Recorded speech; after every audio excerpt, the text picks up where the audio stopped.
in efficiatur habitatur restus omne tue, et in Dominum nostrum Iesum Christum Kyriam tuum, qui tecum vivere regnat in unitate Spiritus Sancti Deus, per omnia saecula saeculorum.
Sans odorem Dei.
Dominus vobiscum,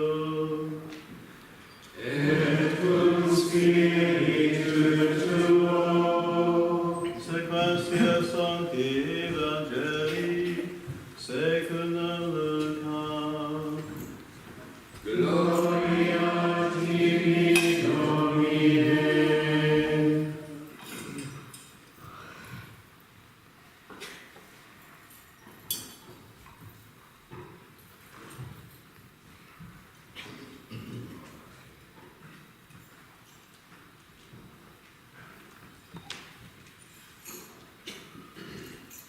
In illo tempore, missus est Angelus Gabriel Deo in civitatem Galilae, cui nomen Nazareth, ad virginem desposatam viro, cui nomen erat Iosaf de domo David, et nomen Virginis Maria. Et ingressus Angelus ad eam dixit, Ave gratia plena, Dominus tecum, benedicta tu in mulieribus, quae cum audisset turba est in sermone eius, et cogitabat qualis esset ista salutatio. Elaet Angelus ei, ne timias Maria, invenisti enem gratiam apud Deum. Ecce concipias in utero, et parias filium, evocabis nomen eius Iesu. Hic erit Magnus et Filius Altissimi vocabitur, et David ibi Dominus Deus sedem David patris eius, et regnabit in domo Jacob in aeternum, et regni eius non erit finis. Dixit autem Maria ad angelum, commodo hiet istud, omnia vidum non cognosco. Et respondens, Angelus dixit ei, Spiritus Sanctus superveniet in te, et virtus altissimi umbrabit tibi. Ilioque et quod nascetur ex te sanctum, vocabitur filius Dei. Elecce Elizabeth cognata tua, ipsa filium in senectute sua, et hic mensis sextus est ili, que vocaritur celeris, quia non erit impossibile apud Deum omne verbum. Dixit autem Maria, ecce ancilla Domini, tia dici secundum verbum tuum.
Beloved, on this day we are celebrating the feast of Our Lady of Walsingham. And for those of you who know, and for those of you who don't, to tell you for the first time, our foundation has a relationship to the material place and object of devotion of this feast day, namely the Holy House of Walsingham.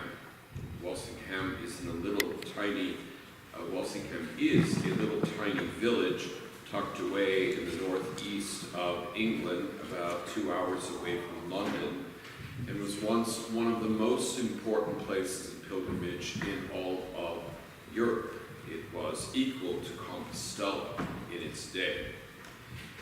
In the year 1061, which was 5 years prior to the Norman conquest, and therefore associated with the first millennium of Christianity, a noblewoman by the name of Lady Rochelle de Fabarge had a series of visions of the Blessed Virgin Mary, who took her in spirit to Nazareth in the Holy Land and showed her the house where the Archangel Gabriel made his annunciation of the divine conception of her Son, our Lord Jesus Christ, in the Virgin's womb.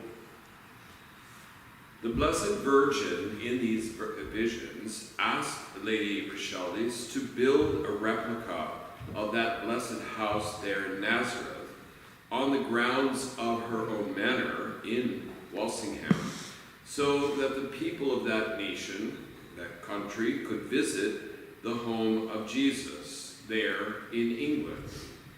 And that was most likely because the Crusades were in full progress and they prevented people from making pilgrimage to the Holy Land. The Holy Land being very much the object of the Crusades' efforts to free them from the infidel holding. And so it was that English Christians, in virtue of this little house that Rochelle has built on her property, they were able to visit Nazareth in their own country. For to the medieval mind, a symbol was interchangeable almost with the reality. And so that little wooden house, which was built in accordance with the Virgin's directions and information based on Rochelle's own measurements of the house, which was later to be unearthed in modern archaeological endeavors there in Nazareth under the great church, very modern church in the 1950s of the Church of the Annunciation in Nazareth.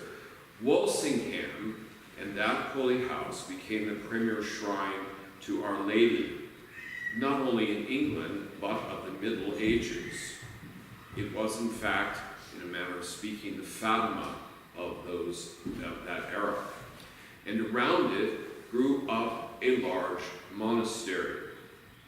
By 1153, that is to say, within a century, an Augustinian foundation of regular canons had been established there next to the Holy House. It was named the Priory of the Annunciation of the Blessed Virgin Mary.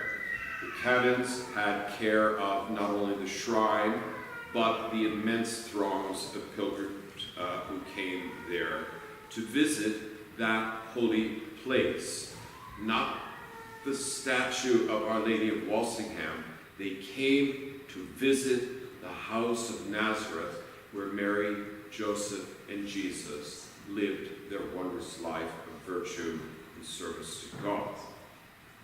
And so, during medieval times, that is prior to the Protestant Reformation, Walsingham was visited by thousands of pilgrims from all over Britain and indeed all of Europe. The entire medieval village was dominated by ecclesiastical buildings and very fine timbered frame buildings, which are still visible today. All of these provided hostleries and shops which served the pilgrims who poured into the village. If you were to go there, you will find that this early medieval town, it's just a town, has a very highly unusual grid pattern of streets.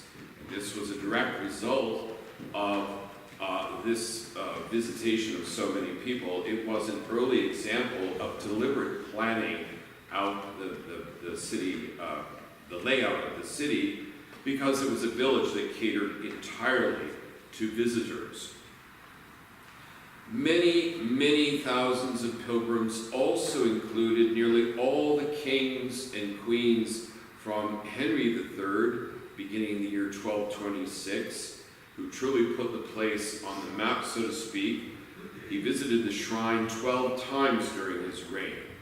And these royal visits continued right up to and including Henry VIII, who came there twice, the first time being in 1511.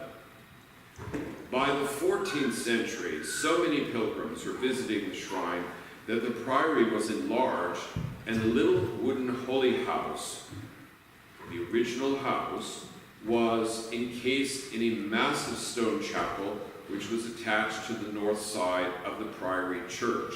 That would be that door there, let out of a magnificent medieval stone edifice into a more massive building, still small, but right out there. Now, only the vast east end of the canon's church remains. That would be this end here, and the framework of the window over their high altar. This is all that stands there now, and it gives some idea of the scale and the beauty of the late medieval complex, which grew up around Richelieu's original wooden house, built according to the directives of the Blessed Virgin Mary. As for Henry VIII, he not only walked the mile between the Slipper Chapel, it was a chapel, I think, dedicated to St. Catherine, and it was where the pilgrims first stopped when they came to Walsingham. It was a mile away from the shrine, from the priory, and they put off their shoes there. That's why it's called the Slipper Chapel. And Henry, the citizens of Walsingham remembered well, his walking that mile barefoot between the Slipper Chapel and the Holy House of the Priory. And then as king, he also pledged tons of candles to be burned before the image of Our Lady and Child, which stood within the ancient holy house. The only idea we have of that image was in the priory seal stamped to the final act of the canons, which I will come to that. That is what the shrine, the image of Our Lady of Walsingham is based on. It is a classic image of Our Lady's seat of wisdom. What is more, Henry VIII also paid for the beautiful stained glass which was needed during his time to reglaze that massive structure. It had walls that were twice as thick, great stone medieval walls, but they were twice as thick as that held up the vaulting in the Abbey church. That stone church had been erected to protect the original wooden house of Lady Richaldis. That house, England's Nazareth, was the centerpiece of a profound outpouring of Catholic devotion to God, to Christ, to his incarnation, to the Blessed Virgin Mary, to all the truths of Catholic Christianity which built England and which built the incredibly integrated Catholic society which was known and continuing up to the very eve of the Reformation. So that house stood there, this little wooden house, for more than 500 years. But Henry VIII had a parting shot for Our Lady of Walsingham, although there is a tradition or myth, I don't know which, that he actually called upon her on his deathbed. In any event, the Protestant Reformation, so-called, brought everything to an end, not only there in Walsingham, not only across all England, but in fact all of Europe, and it was a turning point in the whole of Western civilization. Now, all those pilgrims meant that was a very, very wealthy shrine. Erasmus once visited there and said, "Methinks Our Lady of Walsingham is richer than the kings of Cologne." The three kings are in a reliquary behind and above the high altar of the magnificent Gothic cathedral in Cologne. Erasmus said, upon visiting Walsingham, there was more gold and money and evidence there than even in this great urban cathedral with its shrine of the three kings. Now, Henry, when he decided that the Pope was not capable of giving him a wife who was going to give him a son who would be an heir to his throne, his solution was to break with the Holy See and name himself the head of the church in England. And so began a reign of terror, not that the Church of England was a continuity of the Catholic forebears. It assuredly was not and is not. Henry demanded of all of the Catholic clergy in England that they sign an oath of allegiance recognizing him as the supreme head of the church in England. Now, it was to the absolute shame of those Augustinian canons. They were the first clergy of England to sign this oath of allegiance. I tend to think that humans being what they are, priests being what they are, when you have responsibility of a lot of different things, lots of different motives come to affect your decision making. But I dare think that they thought that by signing this oath of allegiance, they would be spared. That is to say, the priory, the shrine, the Blessed Virgin, the Holy House, everything would be spared. Well, it did not spare anything. The priory was dissolved, and its holdings were variously given away, sold off, and ransacked. The present village of Walsingham is made up largely of stones that were once part of the priory church. As for the image of Our Lady of Walsingham, she and other images like that in England were taken and they were publicly burnt as idols of superstition in London at the time. The British Museum later came to possess in the 20th century an object which they believe may well be the original image of the Blessed Virgin of Walsingham, but there's no way of proving it. However, devotion to Mary never died in that place. Jumping centuries forward, it was revived publicly after the Catholic Emancipation Act of 1829. In the late 1700s, Catholics were allowed to build churches, but in 1829, most of the civil rights to Catholics were restored in England, and they were allowed to not only build churches publicly, but they were allowed to be seen publicly. That is, the priests could wear cassocks, nuns, monks were actually seen in their garbs. And it was in the late 19th century that Roman Catholics began to organize pilgrimages once again to the shrine in people's hearts of the Blessed Virgin there near Walsingham. So a Catholic church in nearby King's Lynn had been built, and within it, a replica of the Holy House was there inside. I see I left the rest of my notes up in my room. Well, there you are. Okay. So, that was in the late 1800s. In the 1900s, in 1930s, an Anglican minister in the originally Catholic, certainly the old Gothic historical church at Walsingham, he decided, much to the absolute objection of his Protestant bishop, he decided to restore devotion to the Blessed Virgin Mary in the Anglican Church. And so he put up a shrine, which was about the most Italian-looking thing that you could imagine. It was the utter opposite of everything that Anglican tastes and religiosity would have tolerated. And he began pilgrimages there as well. And so there came to be a concomitant growth, both with Roman Catholics and with Anglicans. One was church sanctioned, the other one was not. But anyway, these two, there grew up to be two shrines. In 1934, the Catholics had obtained the Slipper Chapel, which was a barn from the time of the dissolution. They had come into possession of it. A woman by the name of Miss Boyd, who was a high church Anglican, bought it to develop a convent of Anglican nuns, but she became a Roman Catholic before she did that. So she turned it over to the Benedictine monks of Downside. In 1934, the Slipper Chapel was named the Roman Catholic National Shrine of Our Lady of Walsingham there.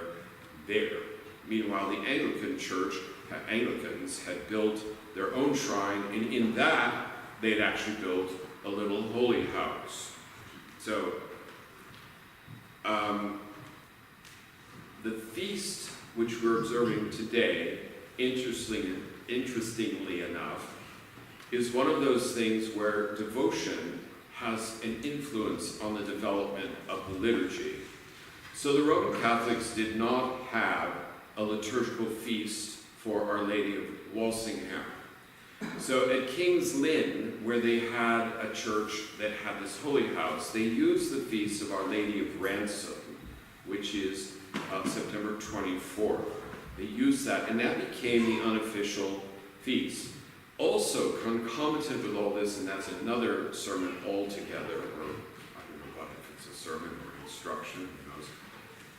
Our Lady, the Holy House of Nazareth, at Loreto in Italy, there is a whole long legend which has papal approbation that it was transported lock, stock, and barrel, made of stone, by angels and brought and put down there in Loreto. Now I tell you this, the Holy House in Richelvis, which was burnt to the ground but excavated in the 1960s, and has the same footprint, absolutely, as the Holy House of Loreto. And the Holy House of Loreto fits onto the foundation which was excavated of the house of the Holy Family there in the grotto underneath the great Basilica of Nazareth. Now, to close off, The house of Our Lady, the house, this holy house, is an image of the church.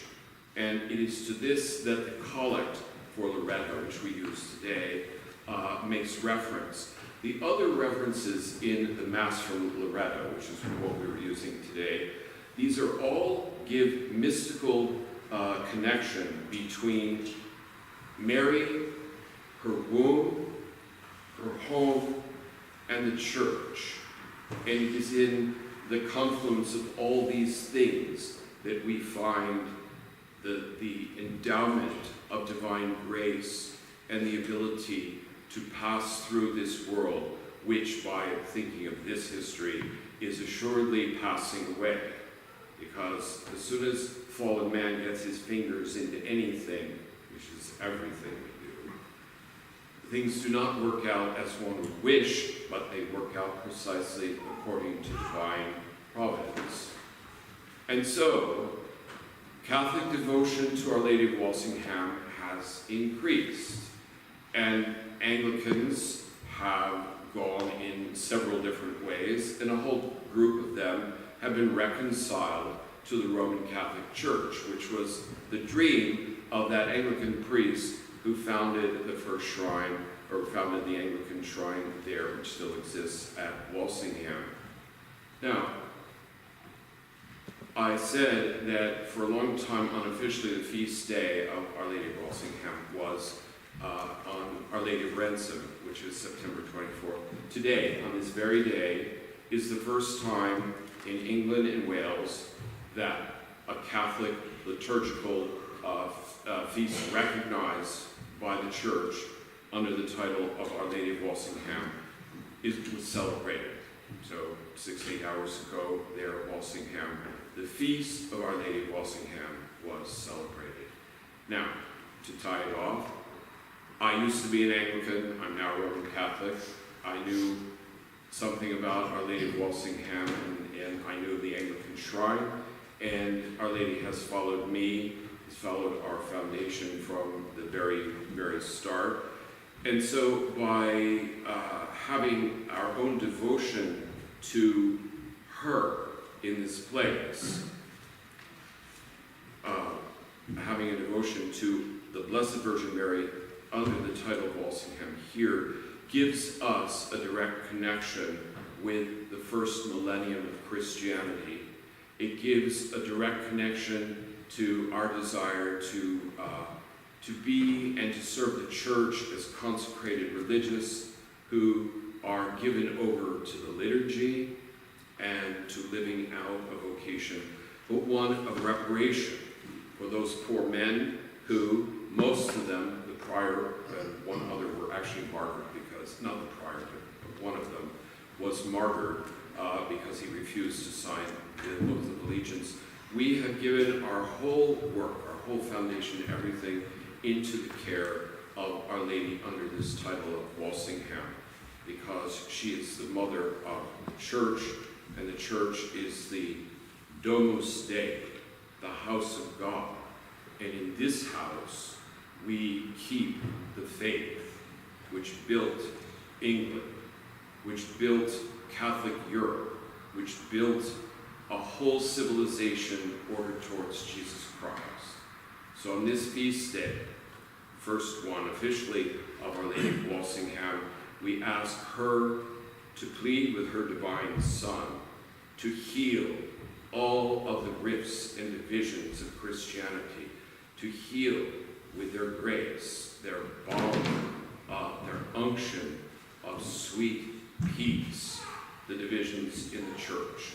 They would lead us to heaven, which is that home, that true house, for which God has created us and given us life at all. Please rise.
Spiritu tuo.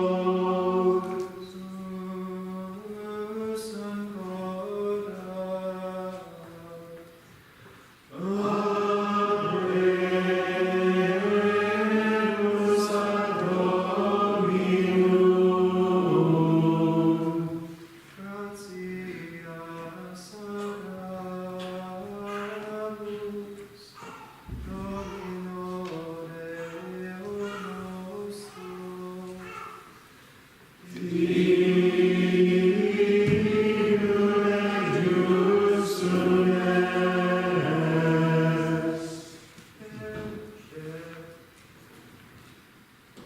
Credit in justum est, ecum et salutare. Nos tibi semper ubique gratias agere. Domine Sancte Pater omnipotens et Deus. Et te in festivitate beate Mariae Sanctae Virginis laudare. Bene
benedizione nelle cuore nostre, per voi vobis omnipotens et misericors Deus. Amen.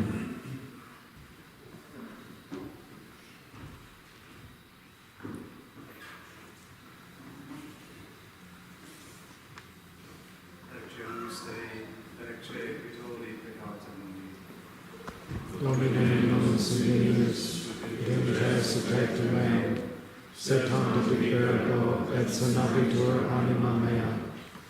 Domine non suminius, idem subjectum meam, sed tanto libero et sanabitur anima mea.